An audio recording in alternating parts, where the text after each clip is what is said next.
24시간도 낮 시간도 있고 밤 시간도 있는 것처럼 우리의 생애 속에는 즐거운 날도 있습니다.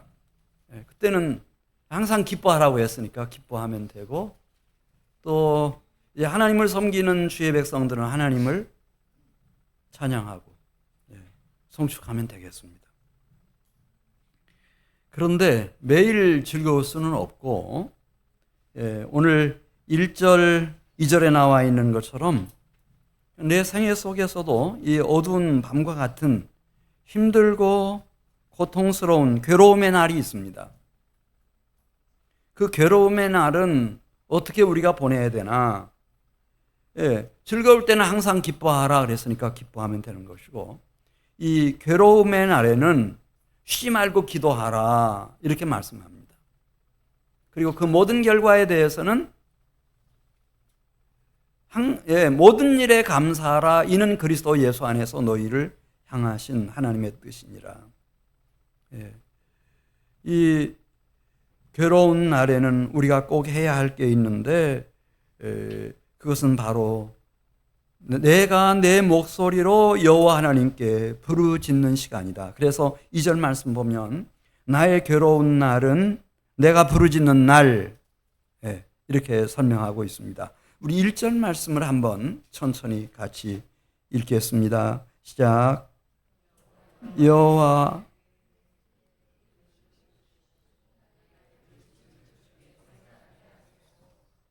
나의 괴로운 날에 주의 얼굴을 내게서 숨기지 마소서. 주의 귀를 내게 기울이사 내가 부르짖는 날에 속히 내게 응답하소서. 그렇게 말씀하고 있습니다. 내가 부르짖는 날 쉬지 말고 기도하라.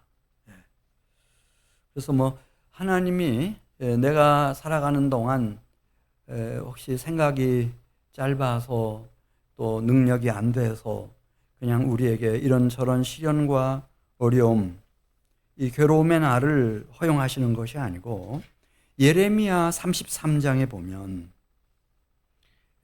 예레미야 선지자가 체포됐어요. 선지자가 체포가 됐어요. 그러니 얼마나 가슴이 아파요. 체포된 예레미야는 시위대 뜰에 있는 감옥에 갇혔습니다. 그래서 너무 속이 상했을 예레미야가 하나님 앞에 기도하는데, 하나님께서 예레미야에게 이런 말씀을 들려주십니다. 이르시되 이를 행하시는 여호와, 그것을 만들며 성취하는 여호와, 그의 이름을 여호와라 하는 이가 이와 같이 이르시도다. 그러면서 중요한 말씀을 들려주십니다. 그러니까 어쩌다가 내가 꼭 잘못해서만도 아니고, 이를 행하시는 여호와, 그것을 만들며 성취하시는 여호와, 그 이름을 여호와라고 하시는 분이 계획적으로 큰 경륜을 가지고 때로 나에게 시련도 주시고 아픔도 주시고 괴로운 시간, 괴로운 날을 하나님이 허락을 하신다는 거예요. 그러니 예레미야 33장 3절, 하나님의 백성들은 그 하나님을 신뢰하고 하나님께 소망을 두고 나의 괴로운 날에 꼭 해야 할 게 있는데, 그게 무슨 일일까요? 예레미야 33장 3절에서 너는 내게 부르짖으라. 내가 내게 응답하겠고 내가 알지 못하는 크고 은밀한 일을 내게 보이리라. 그렇게 말씀했습니다. 너는 괴로운 날에 여호와 하나님 나에게 부르짖으라는 겁니다. 그러면 내가 하늘 시온에서 들으시고 응답하겠다고. 그리고 네가 생각지도 못한 크고 은밀한 위대한 역사를 드러내 보일 거라고 주님이 그렇게 말씀하셨습니다. 그래서 하나님의 백성들이 이 땅을 살아가는 동안 어떤 어려움이나 고난을 통해서 너무 살기가 고달프고 괴로운 시간이구나, 괴로운 날이구나, 이런 느낌이 올 때, 이때는 꼭 기억하셔야 합니다. 이것은 하나님의 시간이구나. 내가 하나님께 나아가서 하나님 앞에 부르짖어야 할 시간이구나. 이렇게 깨닫는 겁니다. 욥기 30장 30절입니다. 욥은 얼마나 정직한 사람이었습니까? 온 마음을 다해서 여호와 하나님을 잘 섬겼습니다. 구약에 나오는 3대 의인 중에 한 사람입니다. 근데 욥에게 괴로운 시간이 닥쳤습니다. 괴로움의 날이 욥을 덮어버렸습니다. 그래서 욥기 30장 30절에 보면 그때의 모습을 이렇게 썼습니다. 나를 덮고 있는 피부는 검어졌고 병이 들어가지고, 학자들은 아마 피부암이었을 것으로 그렇게 생각하는데, 그래서 뭐 성한 데가 없어요. 다 망가져가지고 피부는 병으로 검어졌고 그 몸속에 있는 뼈, 그 뼛속까지 열기로 말미암아 불타오르는 것 같았다는 거예요. 얼마나 고통스럽게. 그러다 보니 욥이 그 순간에 할 수 있는 일은 하나님 앞에 올리는 통곡, 애통성이라고 이전에 번역을 했는데 31절 보면 내 수금은 통곡이 되었고 내 피리는 애곡이 되었습니다. 슬픔의 눈물, 통곡, 애통성, 애통하는 곡소리, 이것만 하나님 앞에 올려드리는 거예요. 그런데 주님은 계속해서 너는 내게 부르짖으라 내가 내게 응답하겠고 내가 알지 못하는 크고 은밀한 일을 내게 보이리라. 그 고난의 환난을 통해서 욥이 얼마나 영적으로 성장할 수 있었는지 욥기 읽어보시면 욥기의 중요한 교훈 가르침입니다. 우리가 평안할 때, 늘 즐겁고 기쁠 때, 너무너무 잘 나갈 때, 그때도 좋은 시간이긴 하지만은, 그러나 결국은 하나님은 누구든지 예외는 없습니다. 우리가 외롭고 힘들 때, 이 괴로운 날에 하나님이 얼마나 나를 놀랍게 성장하게 하시고 신앙적으로 이 비약을 하게 하시고 얼마나 참 아름답게 성숙시켜 가시는지, 이런 묘약이 없습니다, 사실. 그래서 그리스도 안에서는 고난이 헛되지 않습니다. 예수님이 이 땅에 살아계실 때 직접 말씀하셨습니다. 따라서 이 하나님의 자녀된 백성들은 어려움이 닥치고 고통이 오고 이 괴로움의 날이 시작되면 이제 망했구나, 이제 끝장났구나, 그래서 좌절하고 낭망해서는 안 된다고, 하늘에 계신 너희 아버지께 소망을 두고 그 아버지께 구하는 자에게는 아버지 하나님께서 좋은 것으로 갚아주실 것이라고, 너희가 악할지라도 좋은 것으로 자식에게 줄 줄 알거든 하물며 하늘에 계신 너희 아버지께서 구하는 자에게 좋은 것으로 갚아주시지 않겠느냐고. 그래서 그런 인식전환이 대단히 중요한 겁니다. 왜 이런 어려움이, 고통이, 괴로움의 날이 시작되는 거지? 지금은 카이로스, 하나님의 시간이구나, 이렇게 생각을 하고 하나님 앞에 나아가는 겁니다. 부르짖음의 기도로 나가는 겁니다. 그래서 오늘 시편 102편 2절에 있는 말씀을 보면은 나의 괴로운 날, 이 날은 내가 부르짖는 날, 하나님 앞에 나가서 부르짖는 날입니다. 시편 102편 3절 4절.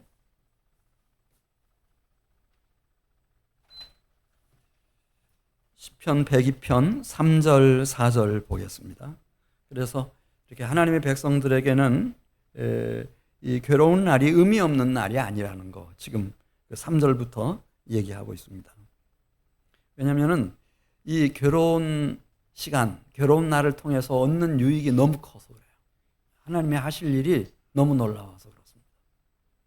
이 고난이 아니고는, 괴로움의 시간이 아니고는 얻을 수 없는 것들을 하나님이 많이 장만해 놓으셨습니다. 우리 3절 같이 읽습니다. 그래서 내 날이 연기같이 소멸하며 내 뼈가 숯같이 탔음이니이다. 내가 음식 먹기도 잊었으므로 내 마음이 풀같이 시들고 말라버렸사오며 나의 탄식 소리로 말미암아 나의 살이 뼈에 붙었나이다. 그러니까 아주 지독한 고난이었겠다. 우리가 짐작할 수 있습니다. 이제 이 피골이 상접했어요.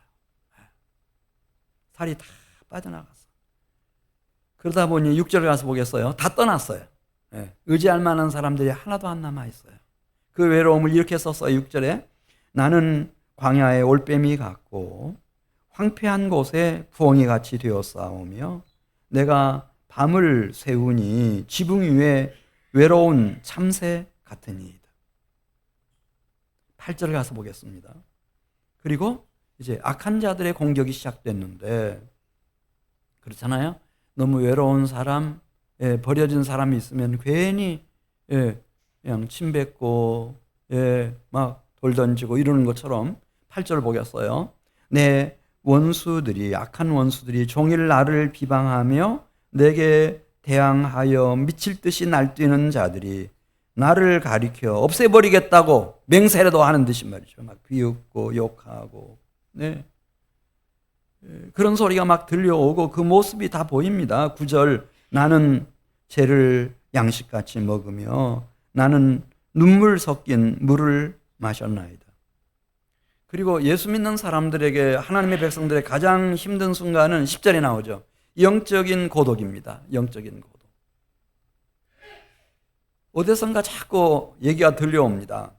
이 하나님이 너 버린 거 아니야? 너는 버림받은 영혼 같아. 이런 얘기 10절 같이 읽습니다. 주의 분노와 진노로 말미암음이라 주께서 나를 들어서 던지셨나이다. 내 꼴이 뭐야 이게?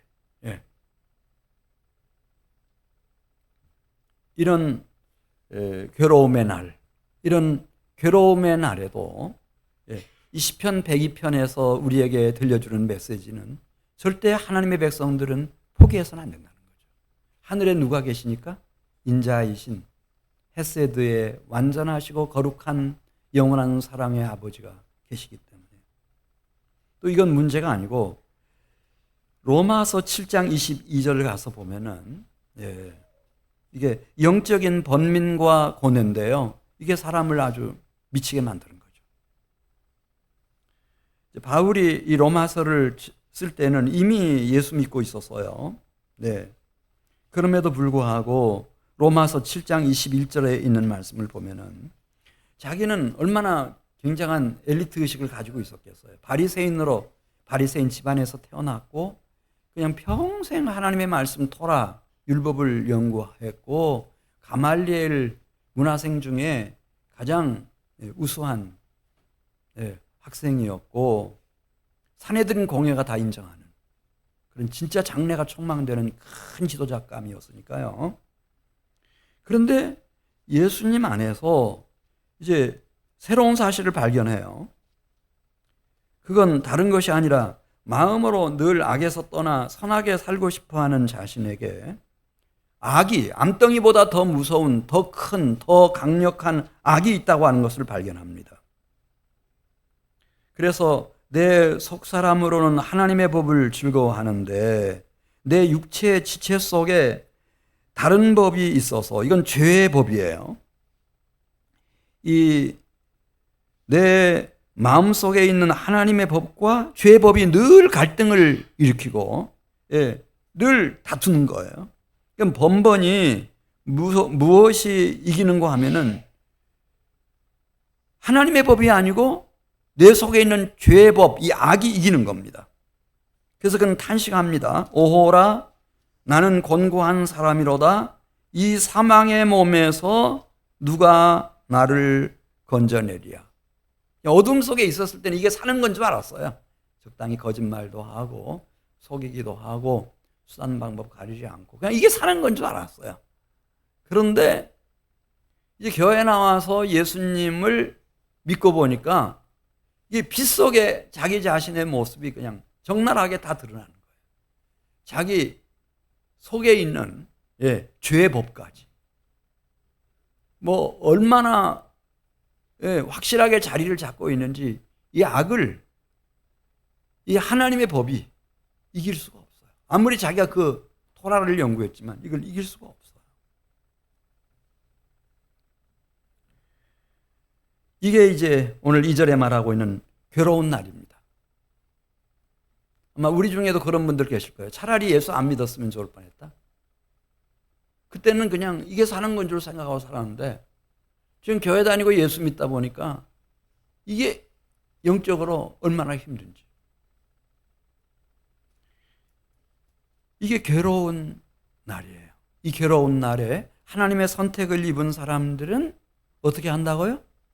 2절에 나의 괴로운 날은 내가 부르짖는 날이에요. 내가 내 분수를 알아요. 내가 이걸 어떻게 할 수 있는 게 아니에요. 바깥 외적인 상황도 그렇고 지금 내 내면에서 일어나고 있는 영적인 상황도 마찬가지예요. 그래서 하나님 앞에 나와서 눈물로 통곡으로 부르짖다 보면은 점점 이렇게 십자가 밑에 가까이 처음에 와서는 이제 뒷자리에 앉아 있다가 점점 가까이 십자가 앞으로 가까이 나가게 되고 그리고 신비한 일을 경험하게 되는 겁니다. 그 마태복음 7장 27장 45절에 보면 예수님 얘기가 나와요. 예수님이 이 세상에 오셔서 이제 마지막 날을 맞이하시게 됩니다. 십자가 위에 벌거벗겨진 채로 높이 달리셨어요. 그때가 아침 9시, 마지막 날 금요일 아침 9시였습니다. 그리고 시간이 흘러서 정오가 됐는데 정오면 하루 24시간 중에 빛이 가장 밝을 때인데 깜깜해졌어요. 해가 그냥 빛을 다 잃어버렸어요. 시간이 1시간, 2시간, 3시간 지나서 오후 3시가 되었을 무렵입니다. 예수께서 갑자기 큰 소리를 지르셨다고 그렇게 마태복음 27장에 기록하고 있습니다. 뭐라고 소리를 지르셨나? 엘리 엘리 라마 사박다니 나의 하나님 어찌하여 나를 버리셨나이까. 이분은 하늘로부터 오신 분이십니다. 성령으로 잉태되신 분이십니다. 죄는 없으시고 알지도 못하시는 분이십니다. 하나님이 가장 사랑하는 자기의 독생자입니다. 그분이 십자가에 달리셔서 절규하시는 겁니다. 엘리 엘리 라마 사박다니. 그런데 이 괴로운 날에 하나님 앞에 부르짖음의 기도를 드리는 사람들은 신비하게도 이 십자가 밑으로 인도를 받습니다. 그리고 십자가에 달리셔서 절규하셨던 이 예수님의 음성이 들려옵니다. 엘리 엘리 라마 사박다니. 그리고 하늘의 시온에서 그 사람의 마음을 감동감화시켜 주시면은 엘리 엘리 라마 사박다니의 메시지가 그 해석이 말입니다. 나에게 임합니다. 나의 하나님 어찌하여 나를 버리셨습니까? 그 절규의 미닝, 해석이 내 속에 밀물처럼 밀려듭니다. 바로 너를 위해서다. 이 말씀. 나의 모든 허물과 죄악을 대속하시기 위한 속죄 제물로서 죄가 없으시고 죄를 알지도 못하시는 분이 당신의 영혼을 섞은 제물로 당신의 그 거룩한 피 물 한 방울까지 십자가 위에서 다 쏟아주셨구나. 그러면서 엘리 엘리 라마 사박다니가 너를 위해서다. 내 영혼을 위해서다. 라고 하는 깊은 깨달음이 내 영혼을 메아리치기 시작하는 겁니다.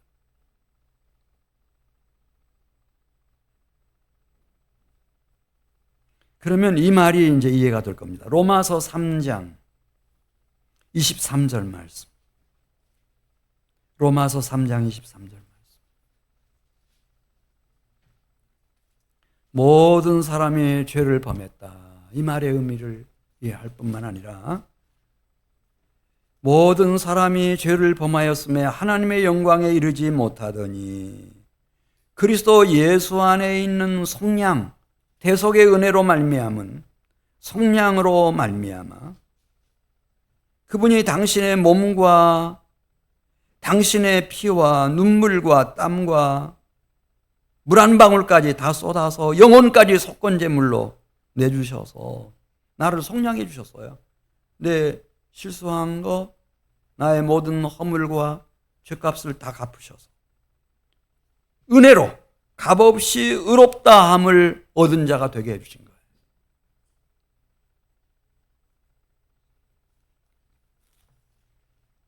그래서 그리스도 안으로 들어가게 되는 겁니다. 예. 그리고 로마서 8장 1절 2절 가서 보겠습니다. 이렇게 괴로운 날에 부르짖음의 날로 바꾸어서 주님의 십자가 밑으로 나아가고 십자가에서 내 심판과 죽음을 대신 당하신 엘리 엘리 라마 사박다니로 나의 완전하시고 거룩하시고 영원한 속죄제물이 되신 주님 안으로 들어가게 되면 신비한 체험을 하게 됩니다. 로마서 8장 1절 2절 말씀 보겠습니다. 이건 받은 자밖에는 모릅니다. 두 가지 체험인데 하나는 내가 태어나서 지금까지 어디에 있었나? 죄와 사망의 법 아래에 있었구나. 이걸 깨닫게 됩니다.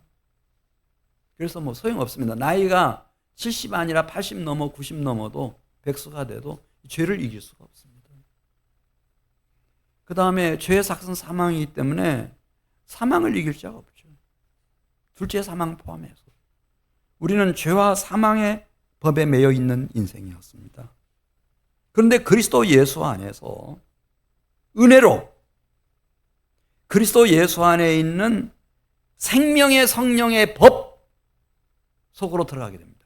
그러니까 나에게 새 생명을 주시는 법이고 나에게 영원한 생명에 이르게 하는 성령의 법입니다. 죄의 법도 아니고 사망의 법도 아니고 이 생명의 성령의 법 안으로 들어가게 됩니다. 이 생명의 성령의 법이 내 마음과 심령과 영혼을 나를 묶어놓고 있는 죄와 사망의 법에서부터 건져줍니다.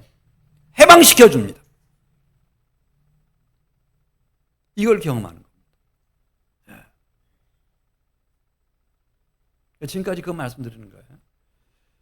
세상 사람들에게도 괴로운 날이 없는 사람은 없습니다. 그 말씀드렸고 또 우리에게도 이제 뭐 외적인 여러 가지 조건에 의해서 괴로운 날도 있고 특별히 예수 믿고 교회 다니다 보면은 영적으로 이렇게 공고한 날이 오겠지만은 그러나 나의 괴로운 날을 내가 부르짖는 날로 확실하게 바꾼 사람들은 십자가 앞에 점점 가까이 갈 수밖에 없고 십자가 바로 밑에 엎드러지는 날 왜 예수님이 버림당하셨는지 십자가 위에 영혼까지 속건제물로 내주셔야 됐는지 엘리 엘리 라마 사박다니의 소리가 들려옵니다.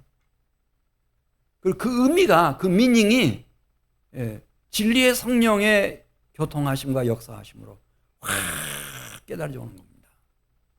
나 때문이었구나. 이 땅에 아무도 없고 나 혼자 있다 하더라도 예수님은 이 세상에 보내졌을 것이고 십자가 위에서 대속제물로 당신의 모든 것을 다 희생하셨을 것이고 엘리 엘리 라마 사박다니의 의미가 확 깨달아져 오면서 이 은혜 속에 들어가면 예수님의 은혜 속에 들어가면 그때부터 신비한 일이 일어납니다. 죄와 사망에서부터 죄와 사망의 법에서부터 벗어나는 겁니다. 생명의 성령의 법이 진짜 나를 이끄는 겁니다. 이거 장난 아닙니다. 이건 교리가 아닙니다. 진짜 일어나는 겁니다. 생명의 성령의 법이 나를 이끌기 시작하는 겁니다.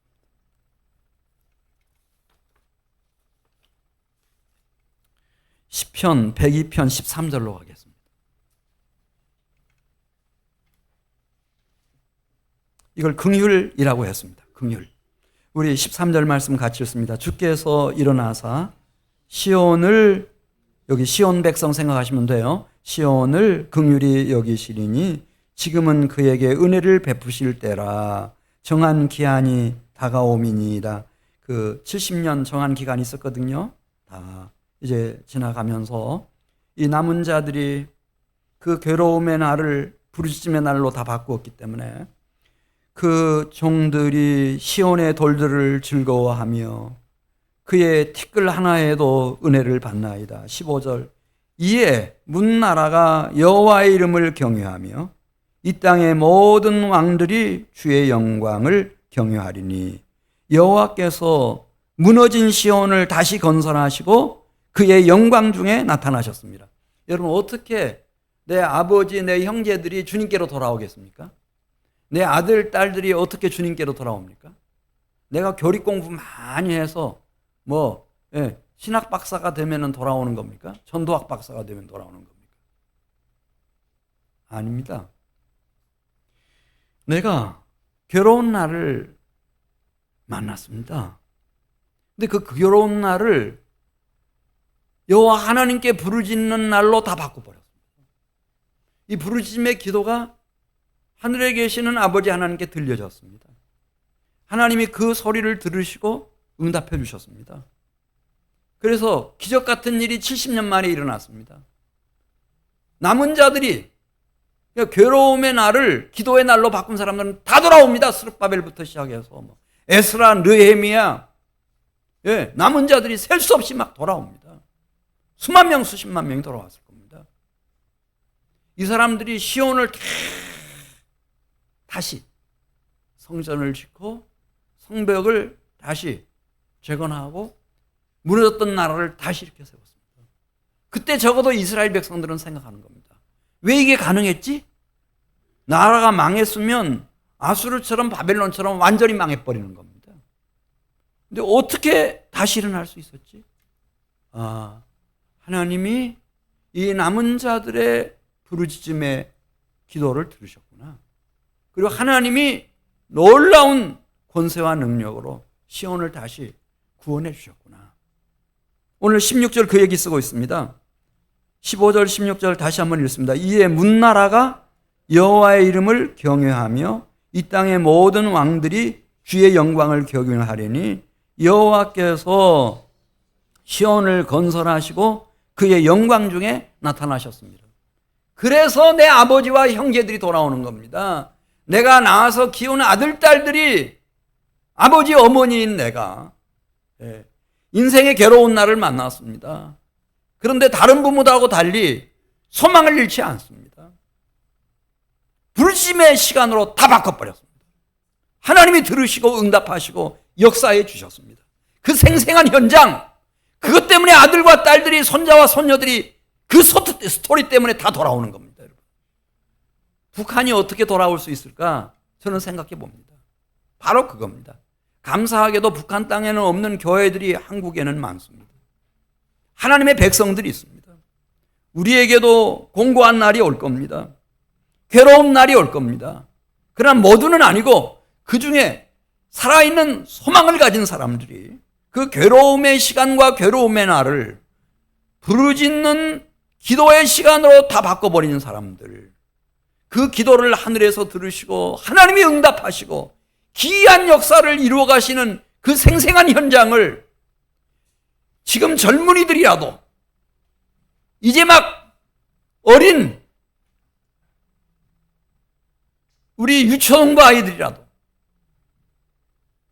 듣게 되면은 언젠가는 이 사실이 알려지면서 이 한반도에 놀라운 변화가 일어날 겁니다. 주체 사상이 아니구나. 김일성이 아니고 김정일이 아니고 김정은이 아니구나. 하나님이시구나. 이걸 깨닫게 되는 날. 그날입니다. 다른 방법은 없습니다.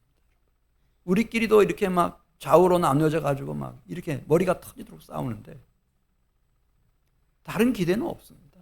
불교에 있습니까? 유교에 있습니까? 하나님 밖에는 소망이 없습니다.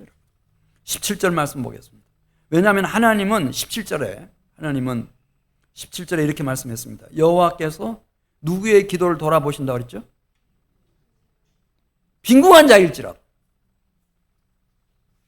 그들의 부르짖음의 기도를 돌아보시며 그들의 기도를 멸시한다고 그랬어요? 멸시하지 않는다고 그랬어요? 하나님은 멸시하지 않습니다. 다 들으신다는 거예요. 그리고 하나님이 응답하셔요.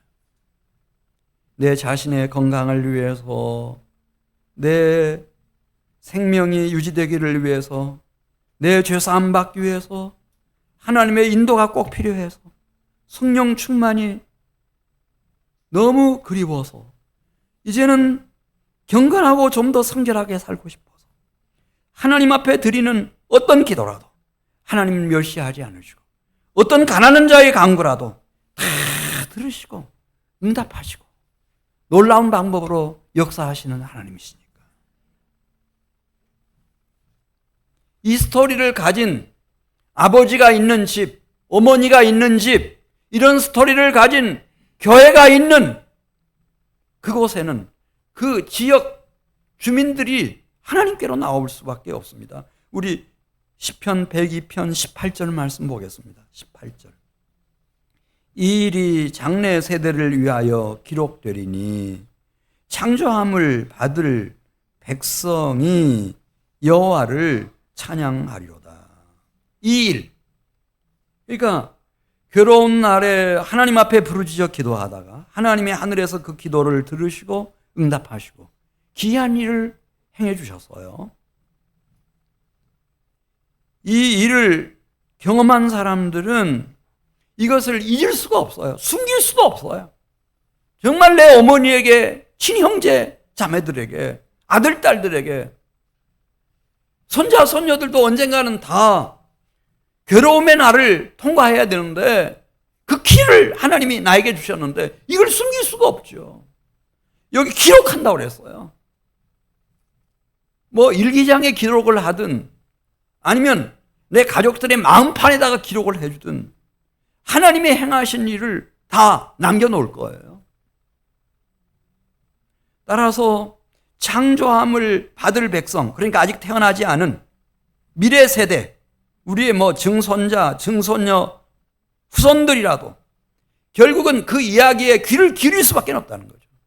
언젠가는 괴로운 날을, 괴로운 시간을 당하게 될 때 이 어찌해야 되는지 해결책이 없어요. 이 땅에는 답이 없습니다. 오직 하나님께만 있는 거예요.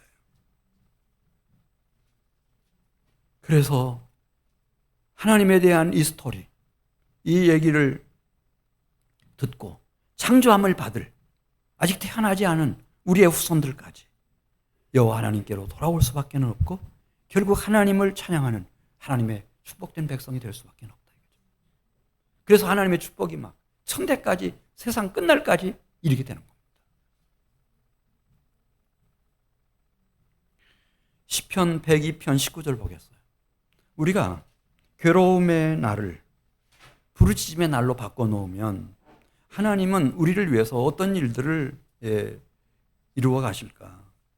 거기 보면 갇힌 자를 그 탄식의 부르짖음의 기도를 들으시고 갇힌 데서 끌어내신다는 거예요. 예를 들어 베드로가 체포됐어요. 감옥에 갇혔고 그 다음날 헤롯이 베드로를 끌어내서 공개 처형하려고 했었어요. 그런데 그런 베드로를 하나님이 전날 저녁에 천사를 보내가지고 감옥에서 끌어내버리죠. 그 얘기하는 겁니다. 자, 20절 말씀 보면 이는 갇힌 자의 탄식을 들으시며 그래서 끌어내시고 죽이기로 정한 자를 해방하사 여호와의 이름을 시온에서 그 영예를 예루살렘에서 선포하게 하려 하심이라. 할렐루야. 예, 다니엘도 사자굴에서 이끌어내시고 다니엘의 친구들도 풀무불 속에서 머리카락 하나 상하지 않도록 하나님의 전적인 고난으로 이끌어내시고 그래서 바벨론 천지에 이스라엘 하나님 여호와는 진짜다. 살아계신 하나님이다. 그 영광을 받으시도록 그렇게 하나님이 일하시는 겁니다. 체포돼서 감옥에 들어가든 사자굴에 던져지든 풀무불 속에 쳐 넣어지든 이것이야말로 괴로움의 날입니다. 그러나 그것을 이 사람들은 다 부르심의 날로 바꾼 사람들입니다.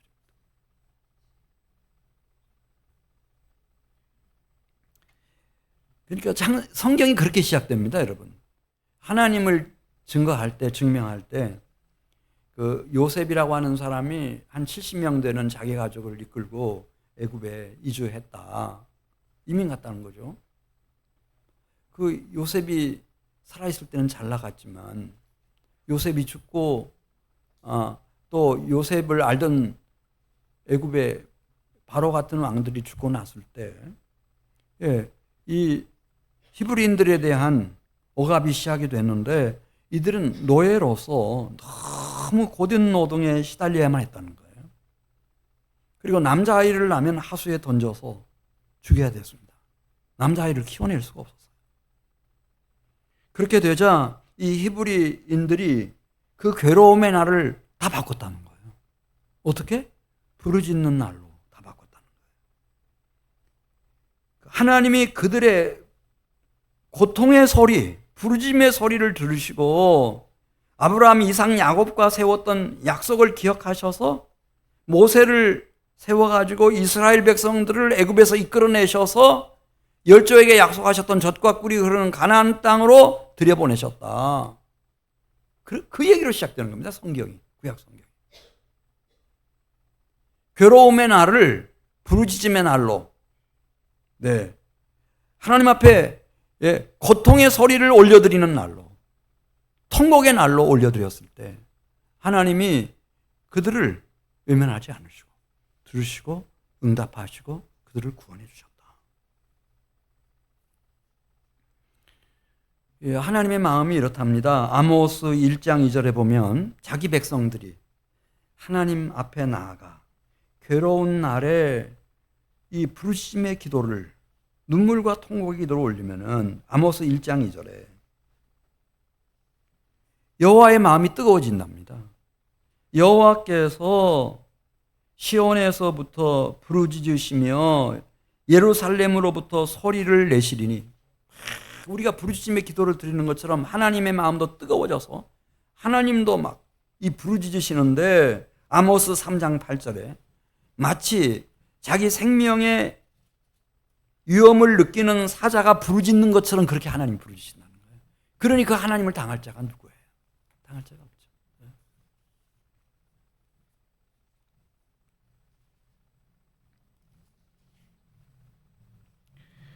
자, 시편 102편 22절로 가서 보겠습니다. 그래, 적어도 하나님이 이렇게 선택한 백성들이 이 부르짖음의 기도, 이 통곡의 기도를 올릴 때는 이제 하나님이 들으시고 응답하시고 친히 그 영광스러운 구원의 역사를 이루어내시는데, 그것을 22절, 이것을 주목해야 합니다. 우리가 교회 다닐 때 무슨 정말 이 살아계신 하나님의 그 영광스러운 구원하심, 이게 중요한데, 자, 22절 말씀 같이 보겠어요. 그때에 그 영광스러운 구원의 역사가 성취될 때에, 그때에 민족들과 나라들이 함께 모여 누구에게로 나와서 여호와를 섬긴다고 그랬어요? 여호와께로 나와서 여호와를 섬기는 겁니다. 그래서 23절 말씀, 이 큰 경륜 속에서, 계획 속에서 하나님이 때때로 우리에게 어떤 시련, 환난, 괴로움의 시간과 괴로움의 날을 허용하실 수가 있어요. 허락하실 수가 있어요. 예를 들면 23절에 나오죠. 전혀 예상하지 못했는데 이게 너무 힘든 시간이 닥쳤어요. 무슨 시간인가? 23절. 그가 내 힘을 중도에 쇠약하게 하시며 내 날을 짧게 하셨도다. 나의 말이 나의 하나님이여 나의 중년의 날을 데려가지 마옵소서. 주의 연대는 대대에 무궁하시니이다. 하나님 앞에 나가서 이렇게 기도해야 될 상황이 됐다는 거예요. 하나님은 살아계시고 대대에 영원 무궁하도록 다스리시는 분이 아니십니까? 이렇게 중년에 저를 부르시면 어떻게 합니까? 이게 기가 막힌 사연이죠. 요즘 같으면 막 암이 다 퍼져버린 거야. 의학적으로 어떻게 할 수가 없어요. 우리도 막 안수 집사님 중에 뭐 신장의 기능 10%. 그 사망이죠. 심장의 기능 10%. 돌아가시는 거죠. 돌아가시는. 그렇게. 그런 일이 올 수도 있다는 거예요. 그런 일이. 한민교회 안수 집사가 돼가지고 이런 일이 있을 수 있다. 그런데 이런 괴로움의 시간과 괴로움의 날을 하나님 앞에 나아가서 부르짖는, 눈물로 통곡으로 부르짖는 시간으로 바꿔버리면은 어떤 일이 일어나는가. 예. 이걸 보여준 사람이 남유다의 히스기야라고 하는 왕이었어요. 예.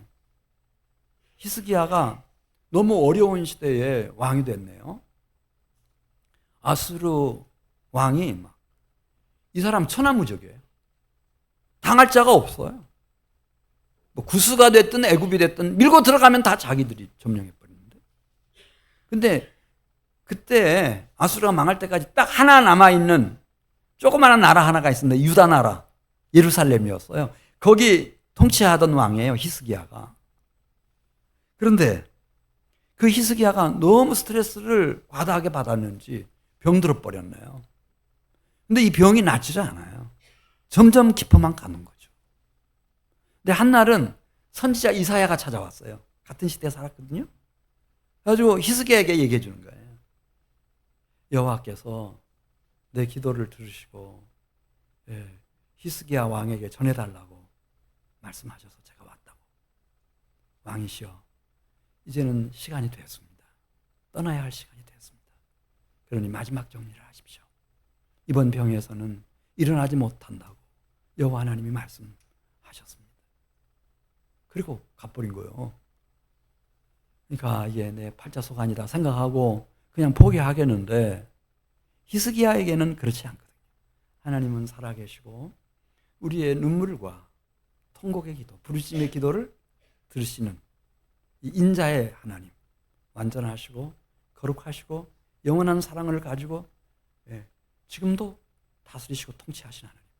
그래서 그 순간부터 히스기야가 사람들을 일체 면회에 허락지 않고 자기 얼굴을 벽 쪽으로 향하고 하나님 앞에 부르짖어 기도하기 시작합니다. 마치 통곡하다가 죽을 사람처럼 그렇게 기도를 시작했다는 거예요. 이 통곡의 기도, 부르짖음의 기도를 하나님이 들으셨어요. 하늘에서. 그 응답을 주셨어요. 이사야 선지자가. 다음 날이었겠죠. 모르겠어요. 그 다음 날이었을 수도 있고. 이사야가 다시 찾아왔어요. 그리고 히스기야 왕에게 얘기해요. 하나님의 말씀이 임했다. 하나님 말씀하시는데 내가 히스기야 너의 기도를 들었노라. 너의 통곡의 소리를 들었노라. 내 눈물을 보았노라. 3일 만에 병상에서 일어나서 성전에 올라갈 거다. 그리고 내가 내 생명을 15년 연장시켜 주겠노라. 그리고 아수르의 모든 공격으로부터 내가 이 예루살렘과 유다 나라를 눈동자같이 내 이름을 걸고 내가 다윗의 이름을 위하여 이 성을 내가 지켜 보호해 주겠노라. 진짜 역사 보면은요, 아수르가 완전히 지구상에서 사라질 때까지 건재한 나라가 하나 있었는데 그게 유다 나라, 예루살렘, 히스기야가 통치하는 나라였습니다.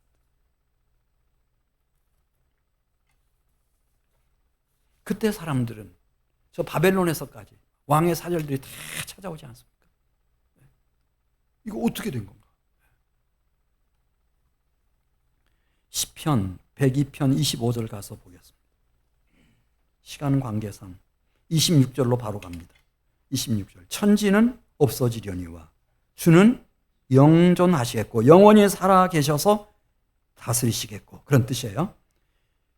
하나님이 만드신 이 지구와 우주 세계는 그것들은 다 옷같이 낡아지리니 의복같이 바꾸시면 바뀌리오니와 주는 한결같으시고 주의 통치의 연대는 끝이 있다고 그랬어요? 없다고 그랬어요? 무궁이라는 것은 끝이 있는 거예요? 없는 거예요? 영원한 거예요.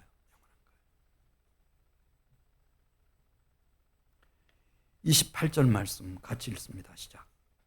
주의 종들의 자손은 항상 안전히 거주하고 그의 후손은 주 앞에 굳게 서리이다. 그래서 내 계명을 지키고 나를 사랑하는 자는 천대까지 은혜를 베푸신다고 하는 그 약속을 하나님은 이루어 가시는 분이세요. 할렐루야. 그러니까 우리는 어두움의 백성들하고는 달라요. 살다가 괴로운 날이, 괴로운 시간이 닥쳐도 우리는 달라요. 그 의미만 깨달으면 되는 거예요. 왜 하나님이 실수가 없으신 분이시고 신실하신 분이신데 이때 왜 나에게 이런 괴로운 시간, 괴로운 날을 하나님이 허용하셨는지. 아하, 이제 이 나의 괴로운 날은 무슨 날이다? 내가 부르짖는 날이다. 누구에게? 십자가 밑에 나아가서 하나님께 부르짖는 날이다. 그럼 하나님은 내 기도를 들으십니다. 여러분. 응답해 주십니다. 거룩하고 위대한 영광의 역사를 이루어 주십니다. 이것을 체험한 어머니, 이 확증을 가진 아버지, 그 믿음의 조상들이 있는 자손들은 망할 수가 없습니다.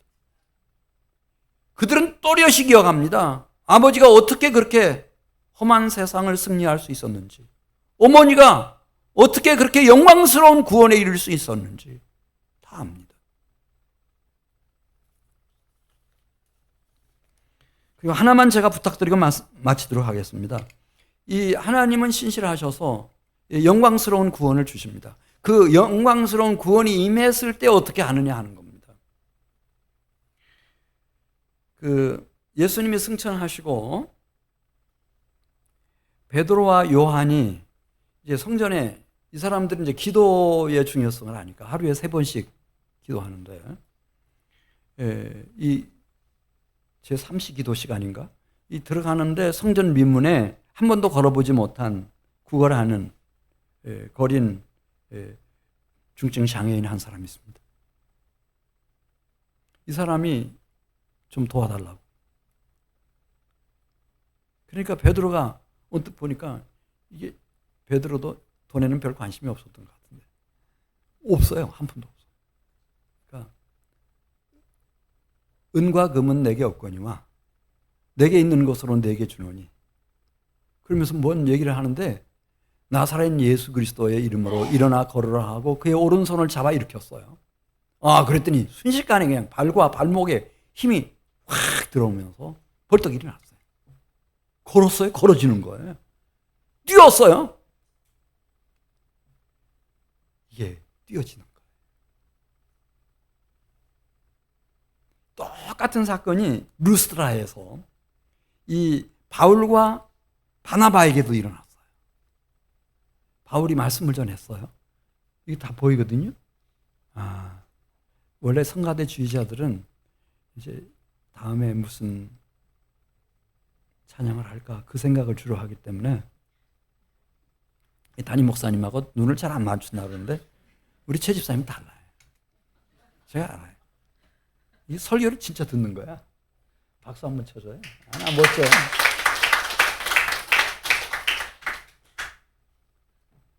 그러면은 바울이 이렇게 보니까 진짜 말씀을 잘 듣고 있고 그 속에 구원받을 만한 믿음이 딱 있다는 걸 알았어요. 그래서 이 사람도 한 번도 태어나서 걸어보지 못한 중증 장애인이었어요. 큰 소리로 바울이 손을 잡아서 일으킨 게 아니고 이번에는 일어나서 걸으라고 명령을 했잖아요. 벌떡 일어났어요. 용수철이 튀어오르듯이 벌떡 일어났어요.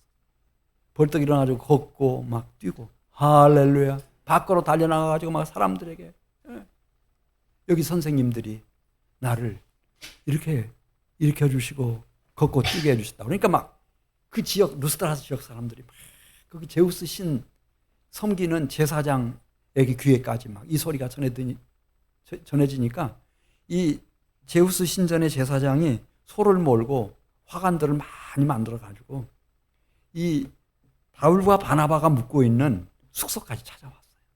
그 앞에서 제사 지내려고 하니까 이들이 뭐라고 말하는가 하면은 이분들은 안에 계시는 그 바울과 바나바는 신이 현현에서 나타나신 분들이라는 거예요. 그럼 가만히 있을 수도 있잖아요. 근데 바울과 바나바는 그렇게 하잖아요. 옷을 찢으면서 밖으로 달려 나옵니다. 그리고 큰 소리로 말합니다. 우리도 여러분과 같은 동일한 성정을 가진 사람일 뿐입니다. 여러분에게 복음을 전하는 것은 이런 헛된 일을 버리고 천지와 바다와 그 가운데 만물을 지으시고 지금 살아계신 하나님께로 돌아오도록 하기 위함입니다. 하나님의 영광, 구원의 영광을 하나님께 바치는 겁니다. 그러면 루스드라에 믿는 백성들이 일어나는 겁니다. 하나님을. 주님의 교회가 세워지는 겁니다. 주님의 나라와 통치가 임하는 겁니다. 이렇게 복음이 전해지는 겁니다. 이제는 우리 가족 돌아봐야 됩니다. 내가 정말 예수 믿는다면 우리 가족이 다 주님 안에 들어와 있어요. 이 한민교회가 정말 진리의 기둥과 터라면 성령의 기름 부음을 받은 그런 교회라고 할 것 같으면 하나님의 영광의 구원의 사건이 있어서 이것이 막 전파되면서 이 지역사회를 이끌어야 됩니다. 이 지역사회를 인도해 와야 됩니다.